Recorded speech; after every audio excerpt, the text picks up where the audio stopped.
네, 이번엔 여야 전직 의원과 함께 정치권의 가장 뜨거웠던 이슈에 대해서 양측의 이야기를 들어보는 여의도 정치 외전 시간입니다. 오늘도 신경민 전 더불어민주당 의원, 신성범 전 새누리당 의원 두 분 나오셨습니다. 어서 오십시오. 네, 안녕하세요. 반갑습니다. 네, 2주 만에 뵈니까 더 반가운 것 같습니다. 그러네요. 지난주 그 3일절로 저희 방송이 이제 쉬었고요. 오늘 드디어 이제 그 모든 게 끝났습니다. 2월 10일 예비 경선부터 시작해서 26일 동안 펼쳐졌던 국민의힘 전당대회가 이제 막을 내렸는데요. 결과가 이제 한 1시간 전쯤에 나왔습니다. 우선 그 전대 시작부터 오늘 그 선출 결과까지 이번 전당대회에 대한 그 총평부터 한 말씀씩 좀 들어볼까요? 어떻게 보셨습니까? 사실 이번 전당대회는 엄청난 사고 끝에 나온 거죠. 참 계절을 몇 번 바꿨죠. 작년부터 시작하면 이준석 전 대표 파묻기부터 시작을 해가지고 벌써 계절을 한 3번 바꿔가지고 나온 건데 한마디로 윤심을 향한 학예회 같은 느낌을 저희들은 국회에서 받았어요. 왜 그러냐면은 첫 번째로 이준석 파묻기 있었죠. 유승민 밀어내기 위해서 룰을 바꿨죠. 그리고 나경원 의원에 대한 집단 구타는 정말 볼만한 구경거리였습니다. 이런 거 보기 참 어려워요. 네. 어느 나라에서도. 거기다가 안철수 후보에 대한 면상 가격까지 있었기 때문에 학예회 치고는 굉장히 소란하고 뭐 하여튼 요란했어요. 그래서 이게 과연 끝일까? 이게 이제 전당대회가 되면 새 지도부가 들어와서 인사하고 뭐 이러면서 뭐 여러 가지 이제 새로운 시작이 될 텐데 네. 이 새로운 시작이 그렇게 산뜻해 보이지는 않습니다. 아마 새로운 학예회 2편이 되지 않을까. 2막 학예회가 다시 윤심 학예회로 전개되지 않을까 생각이 돼서 저희들 입장에서 민주당 입장에서 정말 흥미로운 전당대회였고 앞으로도 기대됩니다.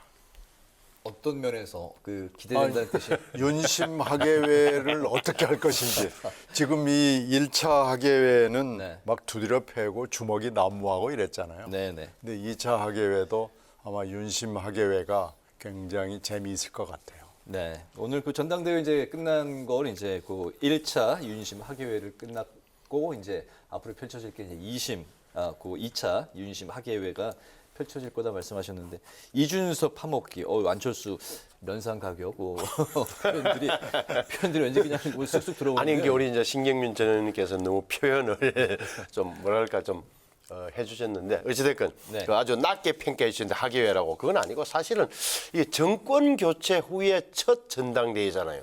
그렇잖아요. 오늘이 3월 8일이고 1년 전 오늘은 딱 대통령 선거 전날이었어요. 3월 9일 대통령 선거였으니까. 그러네요. 네. 그렇잖아요. 그러니까 네. 거의 잊으면 안 된다. 아직도 윤석열 대통령이 이제 당선된 지 내일 가야 1년이에요. 그 부분이 중요하다. 두 번째는 이준석 전 대표의 권위에 따른 보궐선거다. 그래서 이걸 뭘 규정했느냐.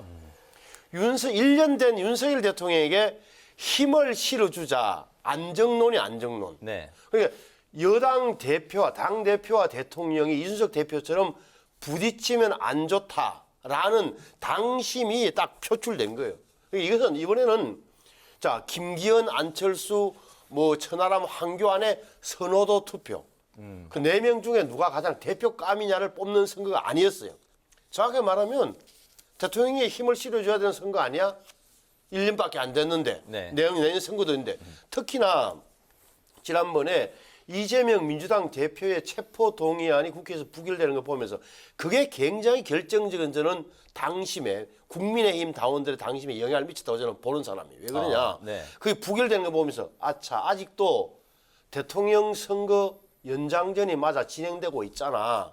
2차전이 아직도 안 끝났지. 이재명 대표 보니까. 그래서 더욱더 윤석열 대통령이 힘을 실어줘야겠다는 논리와 명분이 더 생겨버린 거예요. 그 지점을 잊어서는 안 돼요. 네. 이재명 대표 체포동의안 부결이 또 이제 국민의힘 전당대회 그러니까. 막판에 저는 그 이재명 변수로 작용했다는. 크게 작용했다고 봐요. 그렇게 또 해석을 네. 하시는군요. 네. 알겠습니다.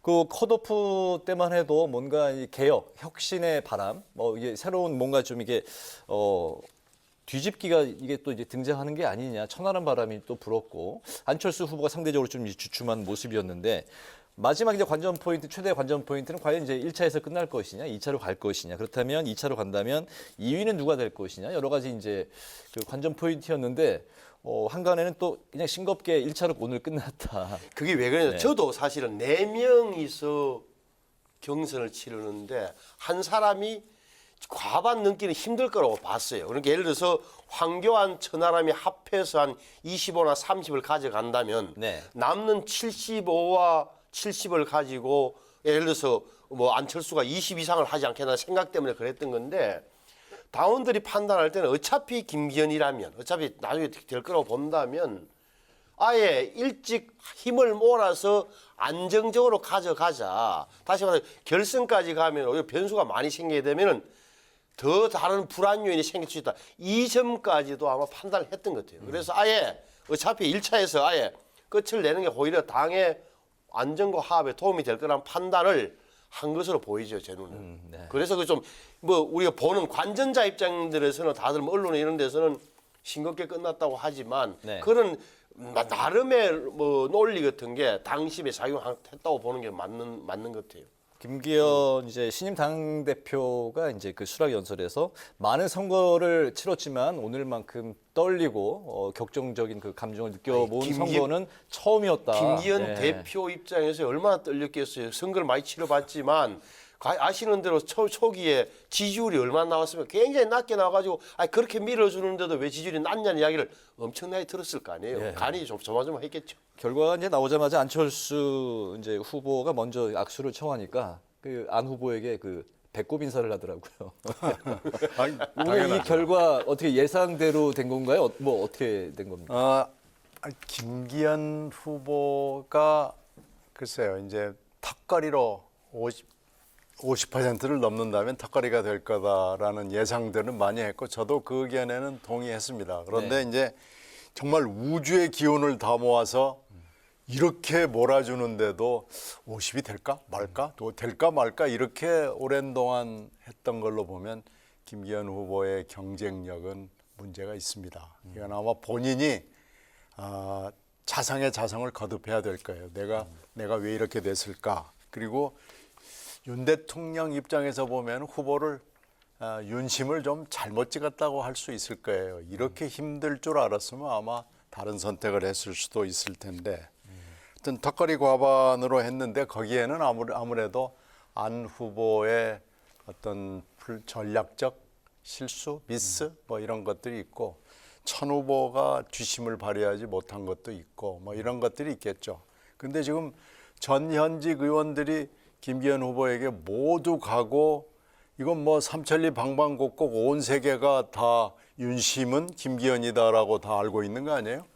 우리나라뿐만 아니고 아마 미국도 알고 다 알 거예요. 유럽도 다 알 텐데 이렇게 되니 안 되니 뭐 이랬던 것은 네. 정말 반성을 해야 되고요. 네. 이게 이제 오늘 90도 인사를 하지 않을 수가 없는 거고 더군다나 지금 사법 처리를 하겠다고 고소 고발이 들어간 상황이기 때문에 앞으로 이게 숙제일 겁니다. 방금 말씀하신 그 어제 그 황교안 후보 그리고 이제 안철수 후보가 공동 기자회견을 갖고 그 김기현 후보의 땅 투기 의혹에 대해서 끝까지 이제 의혹을 밝히겠다라고 했는데 이 사안을 앞으로도 계속 가져갈까요? 취하를 하지 않으면은 어려울 거고요. 네. 근데 지금 하는 걸로 봐서는 안철수의 길이 뭐 잘 보이지는 않아요. 현재 오늘의 시점에서 봤을 때 안철수의 미래, 안철수의 향후 행보 이런 게 뭐가 될까 굉장히 의심스럽고 이걸 궁금해하는 분들이 제일 많더라고요. 그런데 여기서 만약에 이 공수처로 간 사건을 계속 끌고 가고 또 황교안 후보는 부동산 의혹, 땅 투기 문제를 가지고 계속 끌고 가고 이런다면 김기현 체제는 출발부터 덜커덕거리게 돼 있죠. 불안하죠. 네네. 안철수 후보 좀 아까 이제 그 전략 실패라고 말씀하셨는데 그 말씀은 즉슨 대통령실의 이제 압박과 여러 가지 이제 그 개입 뭐 이런 이제 좀 이슈들이 터져 나왔을 때 정면으로 그 당시에 바로 정면으로 돌파하지 못했던 그걸 말씀하시는 건가요? 그 당시에 정무수석이 노타의 차림으로 국회에 와서 막 설치고 다니면서 적이니 뭐 이런 얘기를 했을 때 네. 그 정무수석을 적으로 돌렸어야 됩니다. 아무 말 하지 않으면 아무 일도 일어나지 않는다. 뭐 그 말을 수긍하고 아무 말 안 했잖아요. 뭐 윤핵관이라는 얘기도 안 쓰겠습니다. 뭐 윤한연대도 안 쓰겠습니다. 그러는데 윤한연대는 어떻게 보면은 작년 이맘때를 살펴보면은 팩트였잖아요. 그때 윤한연대 합당을 했기 때문에 사실 됐다고 얘기를 해도 뭐 할 말이 없는 거고요. 윤핵관은 그 뒤로도 모든 후보들이 다 윤핵관이라고 얘기하는데 안 후보만 못한 거예요. 네. 안 후보만 금기화가 된 겁니다. 그러니까 안 후보가 예 알겠습니다 하고 두 손 공손하게 모은 순간 쫙 지지도가 떨어지게 돼 있죠. 저는 이제 굳이 뭐 변명해 줄 것은 없지만 네. 안철수 의원 입장에서 굳이 서보자면 이 구도 자체가 이미 경선 구도 자체가 짜여진 마당에 윤석열 대통령 또는 그 대리인 여긴 정무수석 각을 세웠던들 달라졌을까 하는 대목은 좀 생각해 봄직한 거예요. 그러니까 지금 안철수 의원의 결정적인 문제점은 당내에 코어, 그렇게 핵심 지지 세력이 없는 거예요.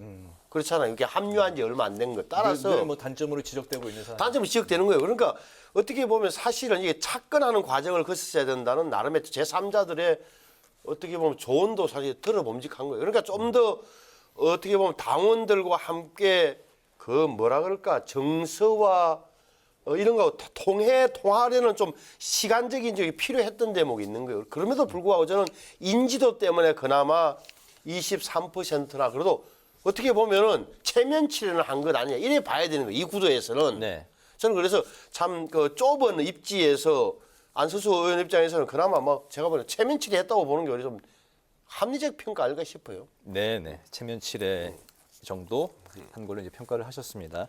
그 김기현 의원하고 이제 의정 활동을 알죠? 원내에서 같이 하셨었죠. 네네. 그게 18대인가요? 18대 때. 새누리당 시절에, 한나라당이었나? 한나라당 시절에. 네. 네. 새누리당 한나 모르겠다. 저희가 이제 처음 의원님 소개할 때 새누리당 의원으로 소개를 하고 있는데요. 그 김기현 의원이 이제 선거 중간에 이제 연포탕론을 이제 들고 나왔습니다. 연대 포용 탕평. 근데 이제 또 그 뒤로 부동산 의혹이 또 이제 불거져 나와서 이제 또 곤욕을 많이 이제 치른 상황인데 의원님이 옆에서 지켜보시기에 김기현 의원은 좀 어떤 국회의원입니까? 어떤 정치가인가요? 그렇게 성실하게 그분이 이제 그 김기현 의원이 당시에 재선 의원으로서 정책조정위원장을 맡았고 저는 초선 의원으로서 간사를 해서 같이 이제 회의도 많이 하고 했는데 보면 굉장히 성실해요. 그러니까 네.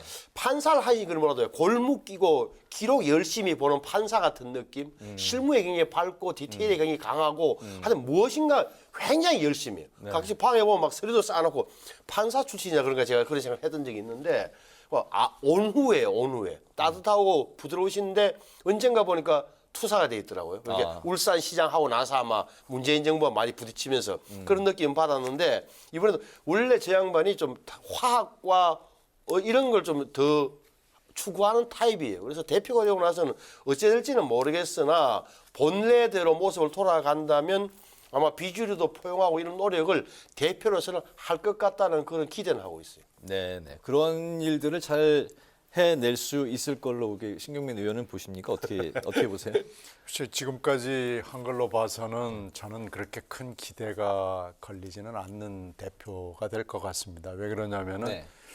이렇게 노출이 돼 있었잖아요. 지금까지는 의원이었고 시장이었고 그러지만 대표가 되면은 모든 현안 이슈에 대해서 코멘트를 해야 되고 임기응변도 있어야 되는데 이번에 하는 거 보니까요. 그런 걸 못 읽었어요. 땅 투기 그 문제 제기에 대한 대응도 도대체 뭔 얘기를 하는 건지 많이 얘기는 했습니다만은 네. 핵심을 일부러 비껴가는 건지 하여튼 뭐 이렇게 그냥 구렁이 담 넘어가듯 넘어가는 느낌을 줘서 계속 문제를 키우고요.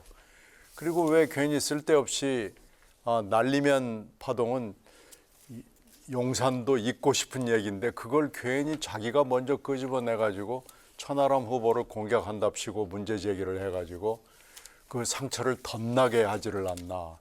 탄핵 얘기 같은 걸 왜 자기가 얘기를 합니까?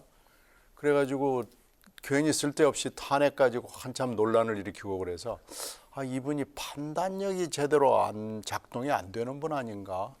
가령 이 국가적인 현안을 다뤄야 되고 당의 진로를 다뤄야 되는 이런 중요한 자리에 맞는 분일까라는 회의가 들게 하는 대목이 이 짧은 기간이었습니다만은 여러 번 목도가 됐어요.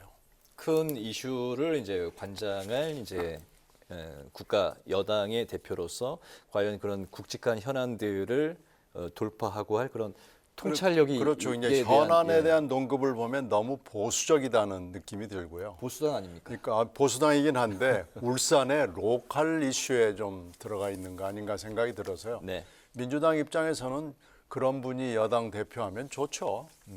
그렇게 해서 계속 헛발질하고 그러면 좋은데 이게 여당 대표 아닙니까? 네. 그리고 대통령하고 호흡을 맞춰야 되는데 과연 제대로 된 충원이나 고언이나 뭐 이런 걸 할 수 있을까? 좀 머리가 갸우뚱해지는 대목이 있습니다. 네, 이제 오늘로서 당 대표 최고위원 4명, 청년 최고위원 5명까지 총 6명의 이제 새로운 지도부가 선출이 됐습니다. 이제 추가로 당직이 이제 곧 임명이 될 텐데 김재원, 김병민, 조수진, 태영호 이렇게 득표 순으로 선출이 됐고 청년 최고위원은 예상대로 이제 장해찬 후보가 됐는데 이런 그 새로운 지도부 성격 좀 어떻게 규정하고 좀 앞으로 분위기가 좀 어떨 것 같습니까?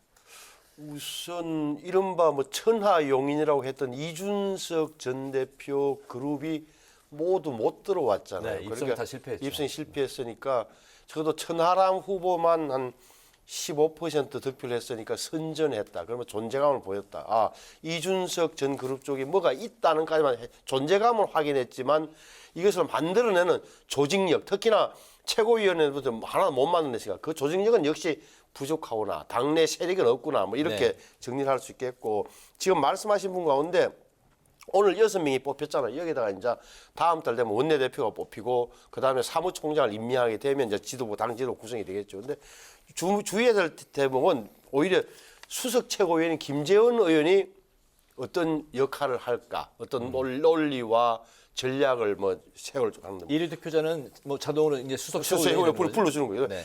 그리고 태영호 의원이 뭐 아신 대로 탈북 공문 외교관으로서 들어갔다는 대목을 뭐 의미가 있는 거고 또 네. 장해찬 청년 최고위원이 이준석 그룹과는 각을 세우면서 사사건건 부딪혔는데 당내에서 어떤 목소리를 낼까? 한마디로 말하면 친윤 이른바 대통령 윤석열 대통령이 당을 완전히 어떻게 보면 뭐 장악했다 그럴까 아니면 영향력이 극대화된 건 분명해진 거예요. 그래서 네. 앞으로는 보면은 오히려 김기현 대표와 적어도 정치를 오래 했던 김재원 최고 정도가 또 원내대표가 누가 될지 모르지만 그런 분들이 적어도 3명 정도가 정치력을 어떻게 발휘하느냐. 네. 당과 대통령과의 관계, 당과 대통령실, 이런 당내 비주류. 적어도 53%는 김기현 후보를 찍었지만 어떻게 보면 나머지 3명 하면 47%잖아요.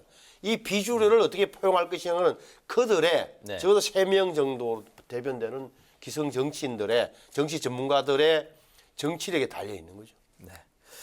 또 하나 이제 좀 그 관심을 갖게 하는 게 그동안 이제 제2선으로 좀 이게 물러나 있었던 이 권성동, 장제원 의원. 오늘 이제 그 화면에도 그 모습이 비춰지지 않더라고요. 아, 그래요? 어딘가 이제 있겠죠. 있긴 있었을 것 같은데 TV로만 보지는 않았을 것 같은데 당직을 맡지 않겠다고 이제 선언을 했었는데 윤핵관이 어쨌든 이제 그 전당대회가 끝났으니까 이제 곧 컴백을 할 것인지 아니면 더 당분간 좀 거리를 두고 나중에 그 적절한 그 시기를 볼 것인지 어떻게 보세요? 잠깐 쉬겠죠. 근데 계속 오래 쉬진 않을 것 같아요. 아주 짧은 기간에 그걸 이제 그레이스 피어리어드라고 그럴 텐데 잠시 좀 쉬었다가 또 들어와서 여러 가지 일을 할 거고 이게 어차피 네. 지금 결과를 놓고 보면 윤심의 힘이 되는 게 뭐 너무 분명하잖아요. 그래서 윤심의 힘에 걸맞은 여러 가지 일들을 할 거고 역할을 맡겠죠. 그래서 명실상부 이제 국민의힘은 윤심의 힘으로 거듭나지 않겠나 생각합니다. 네, 윤 대통령이 오늘 뭐 그 전당대회 참석해서 이제 인사말에서도 당정 일체, 뭐 당정 뭐 하나라 되는 그런 모습을 또 이제 강조를 했는데 어쨌든 그 새 지도부가 이제 그 윤심 일색으로 선출이 됐기 때문에 앞으로 그 용산과의 관계 굉장히 그 밀접하고 두텁게 갈 걸로 생각이 되는데 뭐 그렇죠. 추가로 하실 말씀 그 있으실까요? 아까도 말씀하셨던 이제 권성동, 장재원 이른바 이제 뭐 윤핵관 이런 분들 보면은 네. 이번에 특히 이 결과를 만들어낸 것은 장재원 의원이에요. 처음부터 초반부터 이른바 김장연대라는 조직을 붙여가지고 좀 만들어낸 게 아니라 네. 장재원 의원의 기획과 추진력으로 어떻게 보면 김기현 대표가 만들어진 거는 인정할 수밖에 없는 대목이다. 조건 실컷 비판하건 안 하는 거 아니에요. 권성동 의원이 약간 거리를 뒀던 거고 따라서 당직을 맡든 안 맡든 권성동 의원은 장재원 의원은 자기가 임명직을 안 맡겠다 그랬으니까 사무총장을 안 맡을 거고 어떻게든 당직을 맡든 안 맡든 특히 장재원 의원의 정치적 영향력은 커질 수밖에 없다. 권성동 의원은 좀 뒤에 있는 것 같고 네. 그런데 뭐 어쩔 수 없다. 그런데 말씀드렸지만 대통령실과 정당 간의 관계, 우리 여당과의 관계를 완전한 상하 관계라든지 수직 관계로 가져갈 수는 없어요, 현실적으로. 따라서 이거는 이 대목은 김기현 의원이 윤심의 엄청난 지원 속에 당선된 것은 분명하게 빚을 지고 있는 건 맞지만 그 인간인권은 별도로 정당은 또 다른 모습을 보여줘야 되는 대목은 있는 거예요. 그래서 그 대목이다, 결국은. 대통령과 대통령실과 우리 당을 어떻게 가져갈 것인가는 네. 봐야 되는데 저는 뭐 아까 최고위원 구성이나 이런 걸 봐서는 굉장히 대표가 압박을 많이 받을 것을 분명히 보여요. 네. 김기현 후보가 압박을 많이 당연하죠. 예, 알겠습니다. 그 친 이준석계가 이제 그 모두 입성에 이제 실패하면서 그 이준석 전 대표의 입지도 덩달아서 이제 좀 위협을 받을 것 같습니다. 흔들릴 것 같은데요. 유승민 전 의원과 이제 이준석 전 대표가 최근에 이제 보수신당을 만들 수도 있다라는 뭐 그런 예측도 나왔는데 이것도 이번 그 오늘 결과 때문에 쉽지 않은 상황으로 이제 갈 것 같고요. 안철수 후보, 이준석 전 대표, 또 유승민 전 의원 그리고 이제 후보에서 연대로 또 돌아섰던 나경원 전 의원. 이분들의 앞으로 행보 좀 그 간단히 좀 들어볼까요? 어떻게 예상하십니까? 글쎄 금방 말씀하신 여러분들 중에 이제 안철수 후보의 그 입지가 어떻게 될 것인지가 제일 관심이 가죠. 네. 지금 현재 땅 문제도 그렇고 행정관 그 문제도 그렇고 이 문제가 또 사법 처리까지 걸어놔 있고 그래서 안 후보가 어떻게 할 것이냐라는 건 좀 뭐 여러 가지 내부적으로 논의를 하겠지만 다들 궁금해요. 근데 이 문제는 민주당도 픽업을 하지 않을 수가 없는 문제입니다. 네. 이건 틀림없이 여러 가지 아마 단체들이 고소고발을 할 거기 때문에 안철수 후보가 아유 그만 덮을까요 하는 게 마음대로 안 될 거예요. 그래서 땅 문제는 땅 문제대로 또 행정관 그 개인 문제는 개인 문제대로 될 겁니다. 이게 아마 자생력을 가지고 각급 수사기관에 들어갈 겁니다. 그래서 이 문제가 쉽게 끝날 것 같지는 않다라는 생각이 들고요. 네. 나경원 전 대표는 뭐 이미 본인이 스탠스를 정리했기 때문에 이제 뭐 동작을로 동작 지역구로 돌아가겠죠. 이제 또 하나는 이제 이준석, 유승민의 다음 행보가 뭘까 하는 것도 민주당 입장에서도 궁금해요. 국민들도 궁금한데 문제는 이제 이번에 입지가 많이 줄어들었잖아요. 네. 축소되고 좀 격화됐고 이래서 좀 힘들겠다라는 느낌은 듭니다. 그래서 이 문제들이 앞으로도 계속 야당은 물론이고 정치권 또는 국민들도 궁금해하는 대목인데 특히 안철수 후보는 빨리 뭔가 자기 입장을 내놔야 될 겁니다. 알겠습니다. 이번에 그 전당대회 과정을 쭉 지켜보면서 역시 그립을 쥐고 있는 쪽에서 집단적으로 힘을 발휘하면 나머지 다른 사람들이 힘을 쓸 여지가 굉장히 좁고 희박하고 옅어지는구나라는 건 이제 좀 여실히 느꼈던 것 같습니다. 초반에 이제 뭐 그 여론조사 1위를 달렸던 뭐 유승민 후보, 안철수 후보 다 이제 마지막에 뭐 대표 도전을 이제 뭐 포기하거나 결국에는 이제 절반 정도의 득표율을 이제 기록하는 그런 정도로 끝났는데요. 안철수 후보의 앞으로 좀 그 정치 행보 좀 어떻게 보십니까? 결국은 뭐 예를 들어서 뭐 일각에서는 뭐 또 뭐 이런 이야기를 뭐 당을 다시 그런 건 현실적으로 불가능한 거예요. 그래서 지금은 비주류의 입지가 당내에서 좁다는 사실이 확인되는 순간 전부 다 지금 정중동 할 수밖에 없는 거예요. 지금 엎드려 있어야 돼요. 정확하게 이야기하면은 지금은 윤석열 대통령과 주류의 시간이에요. 네. 그렇잖아요. 그리고 말씀하셨지만 그게 언론에서 만들어낼 건 아니면 뭐 희망사항이가 도덕적인 판단이든 간에 자 룰을 바꾸고 모든 걸 이렇게 당원 중심으로 간다는 게 확정되는 순간 어떻게 되면은 그때 사실은 처음부터 돌이켜 보면 이런 결과는 뭐 만들어져 있었다고 해도 과언이 아닌 거잖아요. 이렇게 구도가 이미 짜 있었단 말이에요. 그런데 뭐 여기서는 옴짝달싹 할 수 없는 거다. 그리고 이준석 전 대표나 유승민 전 의원의 보수 신당 이야기는 아직 빠르다. 빠르다 하면 무슨 뜻이냐? 저 공천 과정에서의 문제. 또 야당은 또 민주당은 이렇게 기사회생하는 건지 이재명 대표가 손절하고 새로운 지도부를 구성하는 건지 또 하나가 국회의원 선거제도 문제란 말이에요. 중대선거제로 과연 넘어갈 수 있는 건지 일부만 서울 같은 데만 시범 실시하는 건지 이런 변수가 많아서 보수 신당 이야기는 너무 빠르다. 현실적으로도 어려운 건 다 알고 있다. 내년 총선을 규정하는 요인은 첫째는 윤석열 대통령의 지지율이고 두 번째는 민주당의 태도예요. 민주당이 이재명 대표 체제를 계속 가느냐 아니면 황골 탈타여 새 모습으로 나오냐. 윤석열 대통령의 지지율, 민주당의 변화가 내년 선거에 총선을 가르는 기준이 될 거예요. 네. 이재명 대표가 이제 뭐 차수별로 또 이제 당내 의원들은 이제 만날 생각으로 정면 돌파하겠다는 의지를 계속 이제 비추고 있습니다. 조금 전에도 최신 뉴스도 나갔습니다만 김기현 당대표의 이제 최대 이제 과제가 이제 그 선거 기간 동안에 있었던 그 후유증을 이제 봉합하는 게 가장 우선적인 그 일인 것 같은데요. 앞으로 이제 김기현 대 이재명으로 갔을 경우 그 어쨌든 그 총선이 앞으로 이제 1년 이상 남았기 때문에 두 사람 체제로 갈 수 있을지는 뭐 아무도 예측할 수 없습니다만 현재 총선을 1년 남겨둔 상황에서 김기현, 이재명 구도 좀 어떻게 보십니까? 이재명 체제는 벌써 총선 준비에 들어갔고요. 네. 지금 벌써 당무감사도 진행이 되고 있고 그 인선 작업이나 여러 가지 그 체제 개편 문제는 상당히 많이 언론이나 대외적으로는 잘 안 알려져 있습니다만 진행이 되고 있습니다. 네.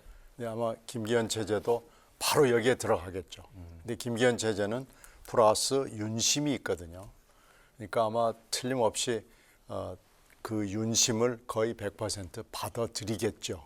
그러면서 당에서 여러 가지 얘기들이 나오고 그걸 어떻게 조화롭게 할 수 있느냐가 숙제고요. 네. 두 사람의 관계, 두 대표 여야 대표의 관계는 뭐 그냥 대면 하겠죠. 뭐 이렇게 서로 좋아할 수 있는 관계도 아니고 근본적으로 그렇고요. 두 사람의 캐릭터상으로 봐서도 그렇고요. 아마 여야 관계는 그냥 그렇고 별로 좋아질 것 같지는 않습니다. 어쨌든 그 신임 당대표는 이제 선출이 되면 상대 당을 찾아가서 인사도 하는데 김기현 당대표가 이재명 당대표 사무실로 찾아가서 인사하고 악수하는 그 장면이 연출이 될까요? 그거야 당연히 하죠. 네. 그거 안 하면 이제 뭐 큰 사고죠, 그게. 네.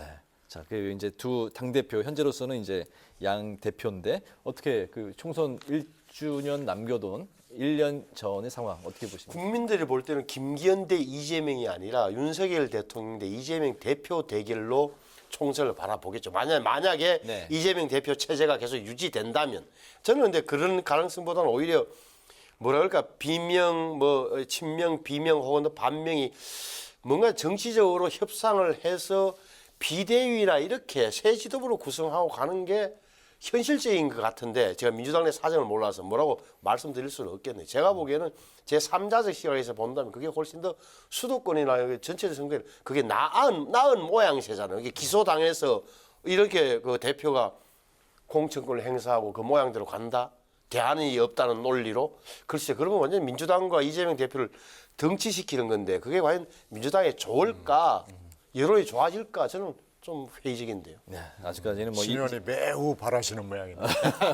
아직까지는 이재명 대표 정면 돌파하고 이제 그 당내 의원들을 만나서 설득하고 이제 화합하는 이런 이제 분위기로 가는 분위기입니다.